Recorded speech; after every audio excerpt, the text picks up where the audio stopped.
Bismillahirrahmanirrahim. Assalamualaikum warahmatullahi wabarakatuh. Perkenalkan, nama saya Bintang Syareki dari Paralel 1, dan di sini saya akan menjalankan tugas ujian tengah semester dari mata kuliah Karakter Keislaman.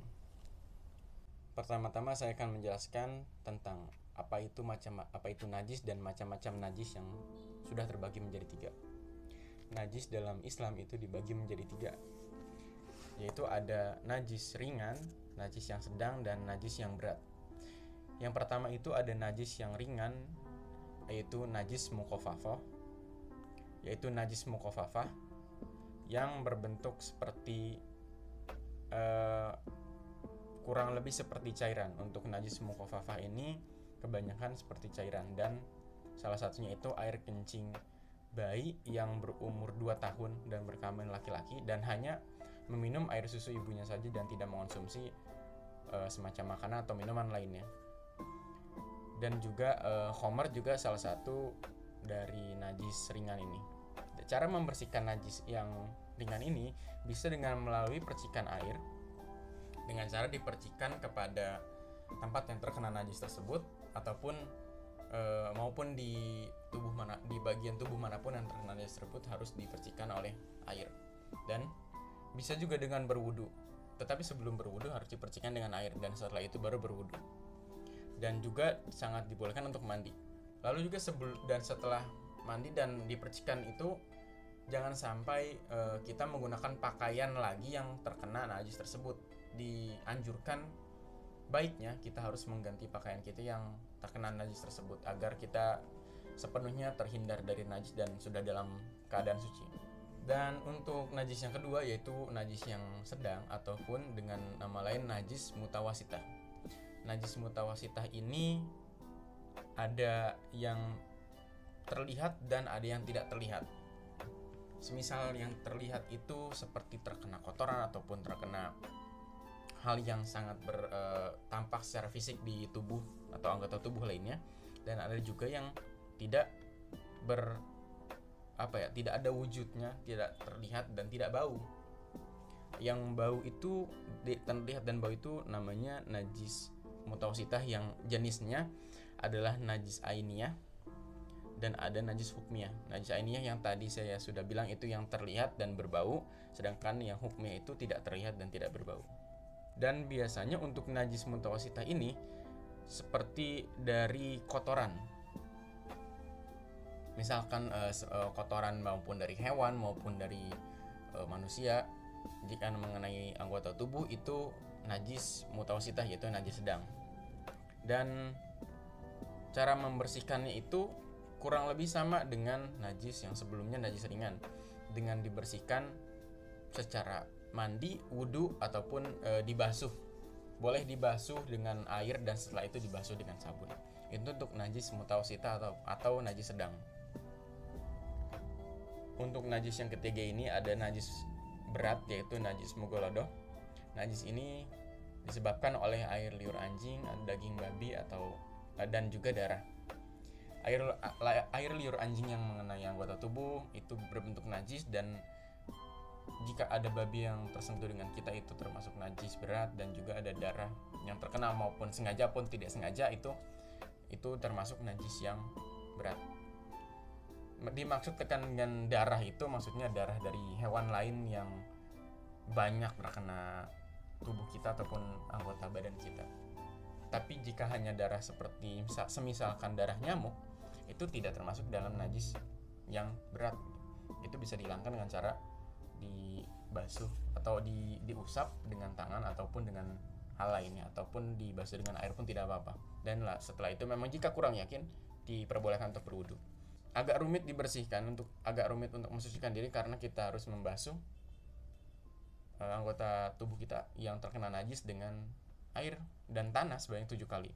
Diselipi dengan tanah gitu. Selama 7 kali itu kita bisa menyelipkan air dan tanah agar semisal ada air liur anjing yang terkena tangan kita dengan dibaluri tengah, itu akan membersihkan najis tersebut yang agak susah dibersihkan gitu, tidak terlihat oleh mata. Dan jika ditaburkan oleh tanah, debu-debu atau batu-batu kecil yang di dalam tanah itu akan memasuki yang terkena najis, dan setelah itu boleh disiram air, dibasuh, dan itu akan membersihkan kita dari najis yang ketiga, itu najis mughalladzah.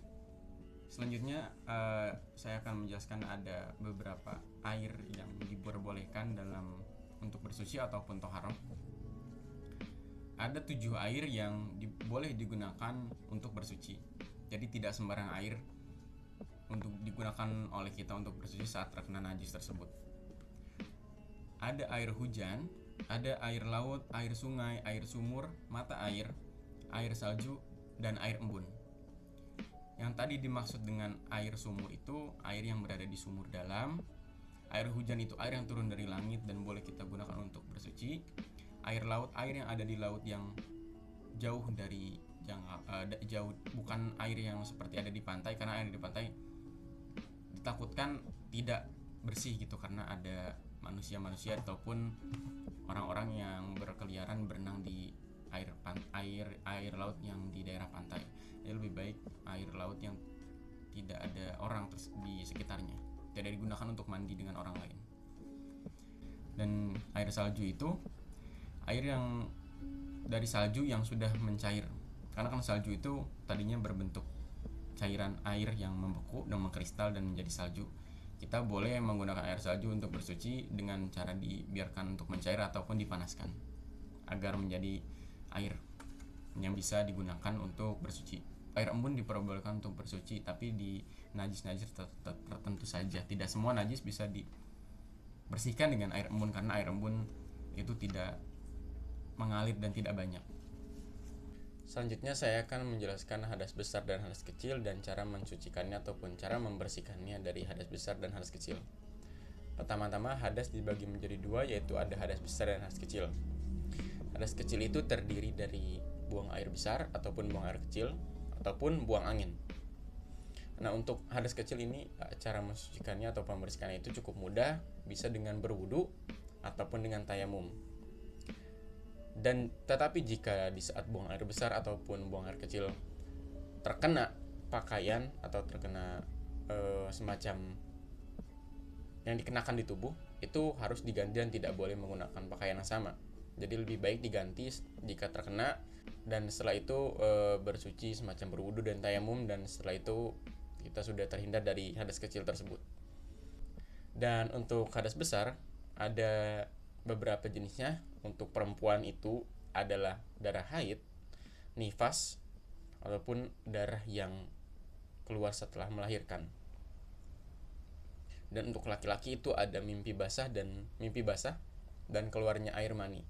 Dan jika sudah berhubungan jika sudah bersuami istri dan melakukan hubungan, dan meskipun tidak sampai mengeluarkan air mani, itu diwajibkan untuk mandi wajib.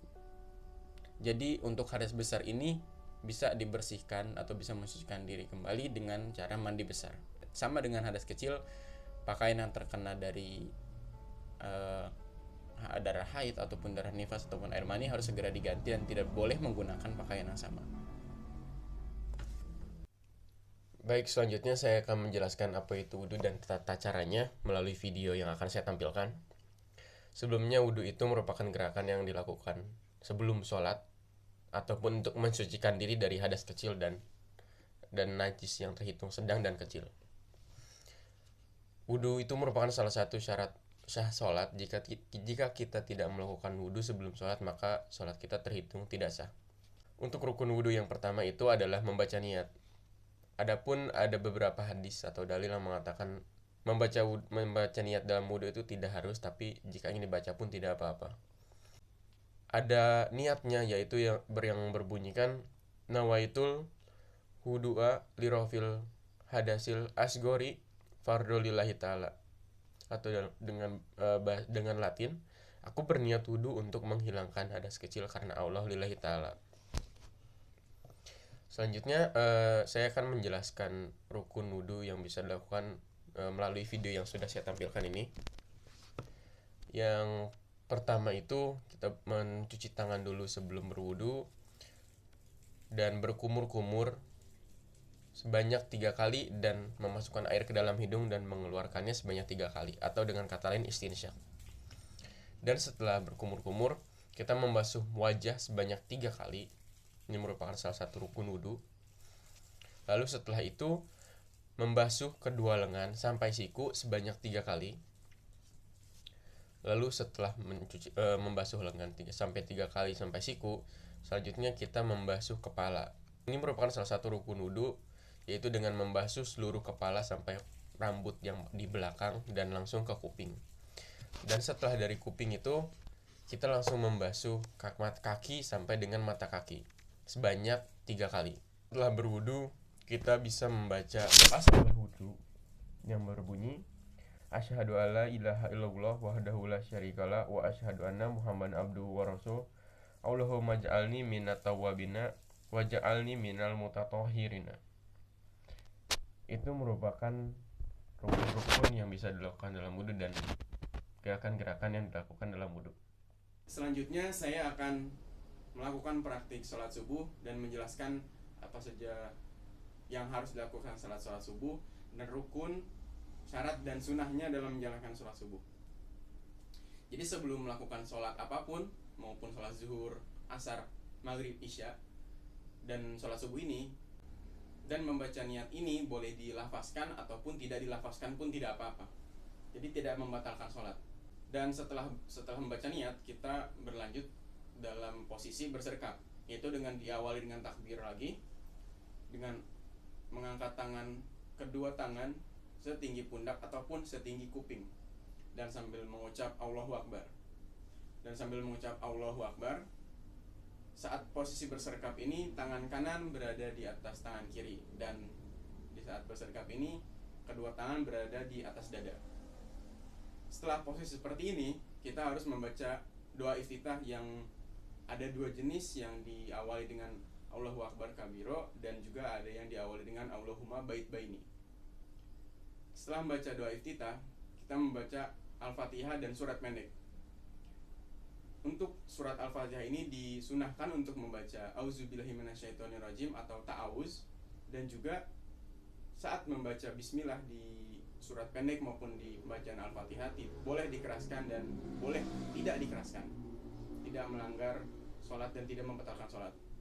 Setelah membaca surat pendek dan surat Al-Fatihah, kita ke posisi selanjutnya, yaitu ruku.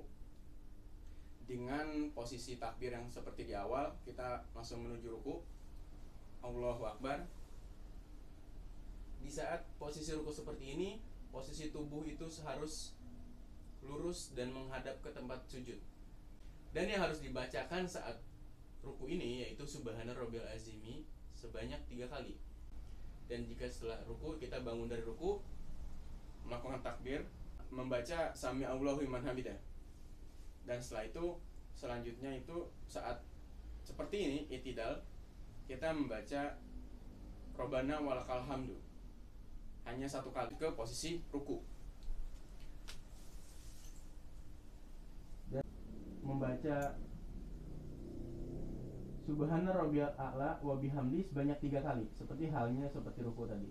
Dan bangun dari ruku, kita harus membaca Rabbighfirli warhamni wajburni wahdini warzuqni.